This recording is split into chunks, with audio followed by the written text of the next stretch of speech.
ओम ज्ञानतिमिरान्धस्य ज्ञानाञ्जनशलाकया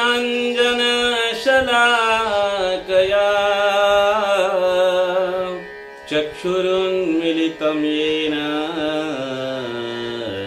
तस्मै श्रीगुरुवे नमः।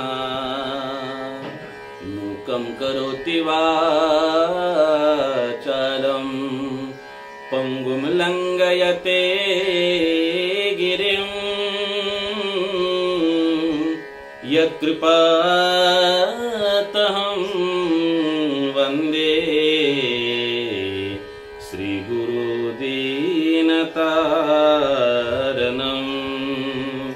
परमानन्दमाधवं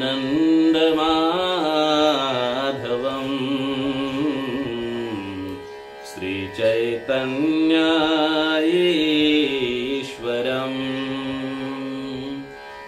हरे कृष्णा। सर्व भक्तांचे स्वागत आहे संत श्रेष्ठ श्री जगद्गुरु तुकाराम महाराज या जीवन चरित्र या श्रृंखलेमध्ये। प्रिय भक्तांनो, आपण मागील भागामध्ये पाहिलं की विश्वंभर बाबा किती महान भक्त होते, ज्यांच्यासाठी स्वयं पांडुरंग अनंत कोटी ब्रह्मांड नायक देहूमध्ये अवतरित झाले आणि त्यांनी विश्वंभर बाबाच्या हातून सेवा स्वीकार केली। कित्येक वर्ष सेवा स्वीकार केली आणि त्याच्यानंतर विश्वंभर बाबा, आम्ही जातो आमच्या गावा, आमचा राम राम घ्यावा। विश्वंभर बाबा आपल्या स्वधामी घरी निघून गेले, अर्थात वैकुंठामध्ये निघून गेले। विचार करा, किती ते महान भक्त असतील जे पांडुरंग त्यांच्याशी प्रत्यक्ष बोलायचे। आणि विश्वंभर बाबा तर महान आहेतच आहेत, त्यांच्या अर्धांगिनी, त्यांच्या धर्मपत्नी अमाई माता ह्या किती भाग्यशाली असतील बरे। आपण कल्पना करू शकतो, अमाई मातेला विश्वंभर बाबांना 2 पुत्र झाले, ज्या पुत्रांचं नाव हरी आणि मुकुंद होते। मोठे हरी होते, छोटे मुकुंद होते। मुकुंद हळूहळू मोठे व्हायला लागले, भगवंतांची सेवेमध्ये सुधारत झाले।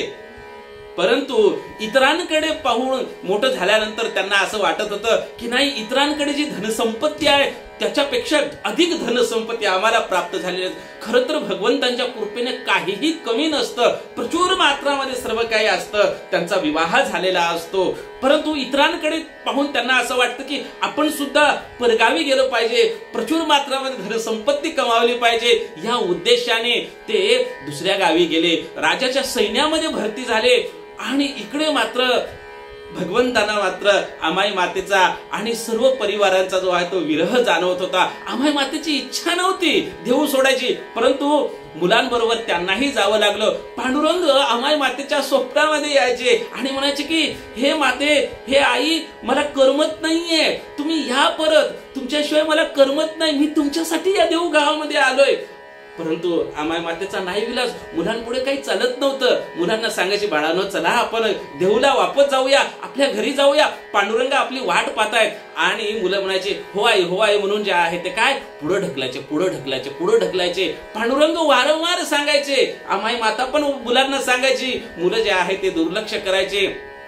एके दिवशी काय होतं की राज्याच्या सैन्यामध्ये भरती असल्या कारणाने शत्रुपक्षी राजा त्या राज्यावर आक्रमण करतो आणि यांना जे आहे त्या युद्धामध्ये जावं लागतं आणि त्या युद्धामध्ये ते धराशायी होतात।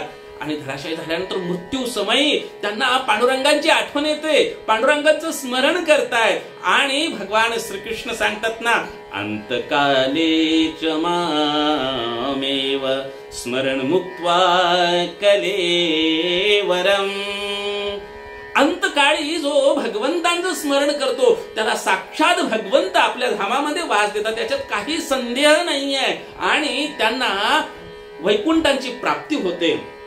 फार मोठी शिकवण आहे। आपण सुद्धा जर आयुष्यभर भगवंतांची भक्ती केली तर नक्कीच अंत समय सुद्धा अंतकाले च मामेव स्मरण मुक्त्वा कलेवरम ये प्रयाति समद्भाव याति नास्त्रैत्र संशय।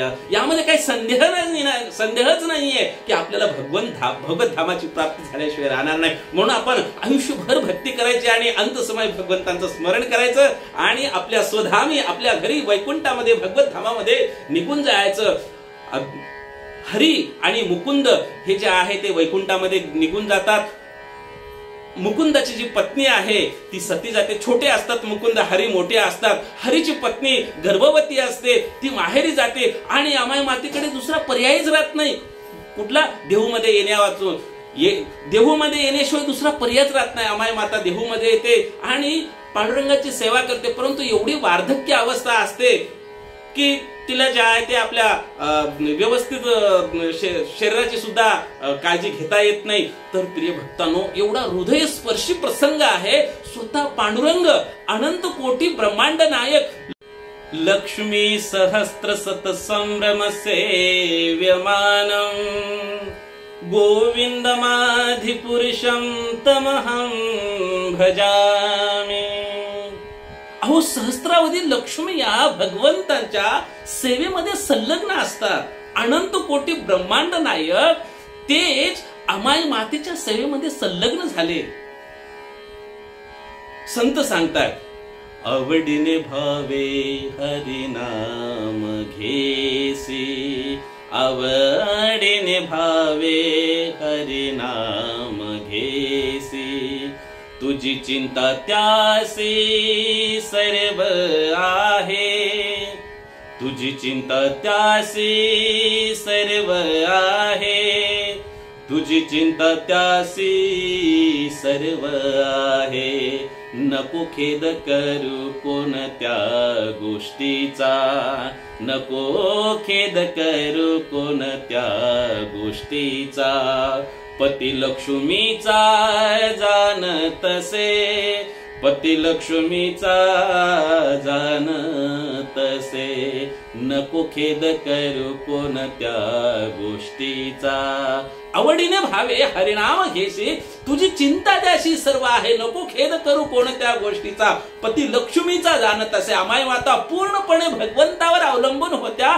साक्षात पांडुरंग अमाय मातेची सेवा करू लागल्या. सकाळी उठल्यापासून ते रात्री झोपेपर्यंत भगवंत आणि लक्ष्मी माता रुक्मिणी माता अमाय मातेची सेवा करू लागल्या. काय किती भाग्यवान असतील. अहो, पांडुरंग स्वतःच्या हाताने अमाय मातेला भरवायचे. हरीचे पुत्र झाले विठोबा. विठोबा देखील खूप महान भक्त होते. भगवंतांशी डायरेक्ट आदान प्रदान करायचे, भगवंतांशी बोलायचे. आणि विठोबाचे पुत्र झाले पदाजी. पदाजींचे पुत्र झाले शंकर आणि शंकरचे पुत्र झाले कन्हैया. आणि जगद्गुरु तुकोबारायचे पिता ज्यांचं नाव बल्लोबा, जे कन्हैयाचे पुत्र झाले बल्लोबा आणि तुकोबारायचे पिता झाले बल्लोबा. बल्लोबा एवढे महान भक्त होते. जे काही जीवनामध्ये असेल त्यांचा एकच उद्देश होता आणि तो म्हणजे पांडुरंगाची प्रसन्नता. भगवंतांच्या प्रसन्नतेसाठी सर्व कार्य करायचे. हरितोषणम, हरीच्या प्रसन्नतेसाठी कार्य करायचे. गृहस्थ आश्रमामध्ये असून देखील प्रत्येक कार्य विष्णूच्या संतुष्टीसाठी करायचे. साक्षात ब्रह्मा विष्णू महेश यांच्यावर कशी कृपा करतायत, तुकोबाराय कसे प्रगट होत आहेत आणि कसे सुंदर सुंदर जे आहे ते तुकोबाराय आपल्या कार्यातून आपल्याला भक्ती कशी करावी, शरणागत कसं व्हावं हे आपल्या कार्यातून शिकवतात. याची चर्चा आपण येणाऱ्या भागामध्ये आपण पाहणार आहोत. हरे कृष्णा.